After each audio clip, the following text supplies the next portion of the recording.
मोहम्मद जी, BJP अगर संविधान के मूल ढांचे के खिलाफ गई तो हम उसे स्वीकार नहीं करेंगे। तो ये प्रोपेगेंडा ना कहा जाए तो क्या कहा जाए? वक्फ कानून बाकायदा उस पर 1 करोड़ लगभग 97 लाख गृह मंत्री ने खुद ये आंकड़ा दिया था, किरण रिजिजू ने आंकड़ा सदन के भीतर दिया था कि इतने परामर्श लिए गए, सुझाव हुए, उस पर जेपीसी का गठन हुआ, कई दौर की बैठकें हुई, बाकायदा उस पर सदन के भीतर वोटिंग हुई, तब जाकर के ये कानून अमल में आया, इसको नोटिफाई कर दिया गया। अब ये मूल ढांचे के खिलाफ ये तो ऐसा लगता है कि बरगलाने की कोशिश है जो विपक्ष लगातार कर रहा है और उसमें कहीं ना कहीं उसे सफलता मिलती नजर आ रही है। आप सीधा कहते हैं कि मूल ढांचे के खिलाफ है, कैसे मूल ढांचे के खिलाफ हो गया? आशा जी देखिए, कभी कभी ऐसा भी होना चाहिए कि अगर सरकार गलती करे तो सरकार की गलती बताना चाहिए, विपक्ष को नहीं कहना चाहिए। आपने कह दिया विपक्ष भड़काने का काम कर रहा है, कह रहे हैं मूल ढांचे के खिलाफ। बात को समझे आप, मेरी जो अंडरस्टैंडिंग है सब्जेक्ट की, ये पूरा इशू बन रहा है, जिस तरह से फ्रेम किया गया है पिछले 4-5 महीने में, जब से प्लेसेस ऑफ वर्शिप एक्ट के इशू पे, जहां जगह जगह मस्जिदों के नीचे मंदिर खोद रहे थे बीजेपी और राइट विंगर आरएसएस के लोग, तमाम लोग, तो दिसंबर 24 में इन्हीं सीजीआई बन चुके थे, सीजीआई संजीव खन्ना ने फ्रीज कर दिए, कोई सूट फाइल नहीं होगा।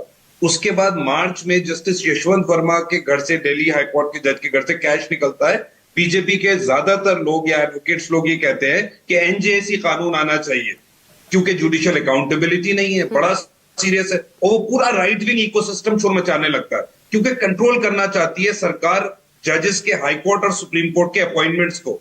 जस्टिस यशवंत वर्मा के यहाँ घर से कैश निकलने का जो दिखाया गया, उसको इस्तेमाल कर रहे थे। उसके बाद अप्रैल में जिस तरह से गवर्नर्स की पावर्स का इंटरप्रिटेशन किया सुप्रीम कोर्ट ने, अभी जजमेंट जो आई, तमिलनाडु के गवर्नर जिस तरह से बिल 10-10 बिल रोके बैठे थे लंबे समय से, उसको जिस तरह सुप्रीम कोर्ट ने इंटरप्रेट किया और कहा कि 1 महीने से 3 महीने तक गवर्नर या प्रेसिडेंट को पावर्स हैं, उसमें या तो एक्सेंट देंगे या फिर वापस भेजेंगे रिकंसिडरेशन के लिए। और अगर रिकंसिडर होकर हाउस से पास होके आएगा तो उनके पास कोई ऑप्शन नहीं है, लेकिन सिर्फ बिल पे एक्सेंट देना है।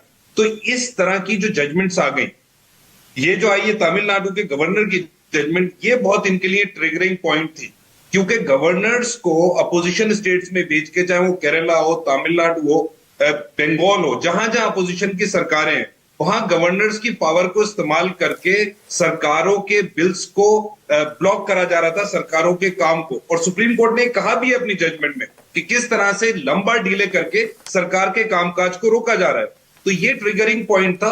और अफसोस की बात यह है Asha ji, article 142 of the constitution जो है, तो कार्यकाल में यही होता था। मैं अपनी बात पूरी कर लूं आशा जी, मैं अपनी बात पूरी कर लूं, कोई नई चीज तो नहीं हो रही है, इसका भी तो तर्क दीजिए। मैडम पहले अपनी बात पूरी कर लूं। मैं क्या आपको बताना चाह रहा हूं कि फाइनल अथॉरिटी, आपको मैं बस एक बात पूरी कर दूं, फाइनल अथॉरिटी जो है कॉन्स्टिट्यूशन के इंटरप्रिटेशन की कौन है? Supreme court is the final authority for the interpretation of the constitution, कोई नहीं है।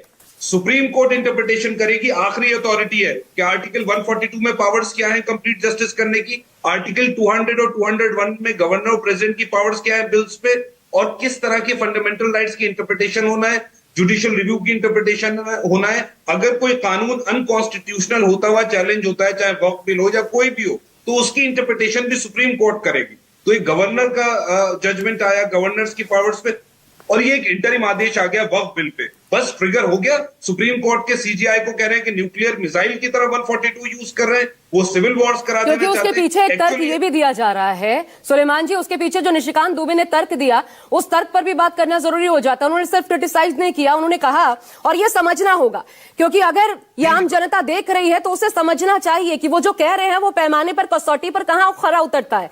उन्होंने अगर इसकी बात की, इस आर्टिकल की, तो साथ ही आर्टिकल 368 को भी उन्होंने गिनाया, जो ये कहता है, आर्टिकल 368 सीधा ये कहता है कि देश के संविधान को, पार्लियामेंट को सभी कानून बनाने का हक है और सुप्रीम कोर्ट उसकी व्याख्या कर सकता है।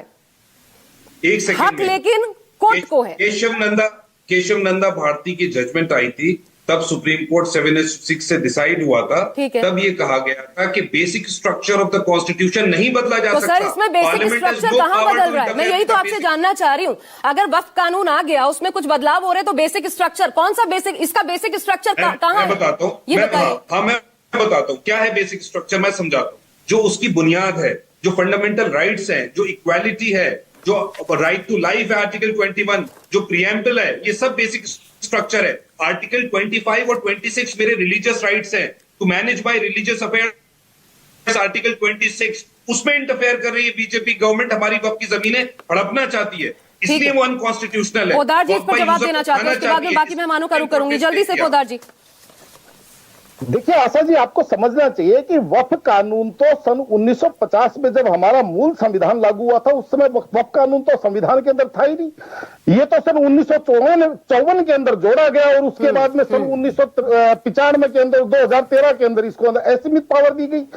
तो ये मूल संविधान के खिलाफ कैसे हुआ, पहली बात। और दूसरी बात जो अभी चर्चा हो रही थी कि निशिकांत दुबे जी ने यह बोला कि यहां धार्मिक युद्ध सुप्रीम कोर्ट की वजह से धार्मिक युद्ध होने की संभावना हो रही है, तो इसके पीछे के भी कारण के ऊपर आपको जाना पड़ेगा। इसके पीछे का कारण क्या है कि एक ही चीज के अंदर वो तो कारण पे जाइए ही नहीं, जो गलत है उसके कारण मत गिनवाइए, वो कहीं से जस्टिफाइड तो किया नहीं जा सकता।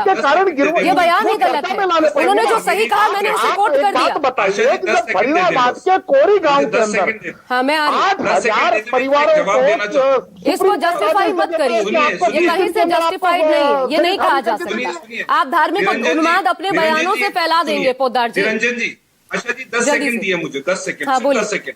निरंजन जी देखिए, सुप्रीम कोर्ट की किसी भी जजमेंट की आलोचना की जा सकती है, क्रिटिसिज्म किया जा सकता है, मगर उसकी लीगैलिटी पे या अदरवाइज लीगल है या इलीगल है, कि कानून के खिलाफ है, संविधान के खिलाफ है, ऐसे उसकी आप आलोचना कर सकते हैं। ये नहीं कि सीजीआई सुप्रीम कोर्ट के चीफ जस्टिस ऑफ इंडिया जजेस को धमकी देने लगे आप कि आप मिसाइल हैं, आप सिविल वॉर करा देंगे, गृह युद्ध करा देंगे।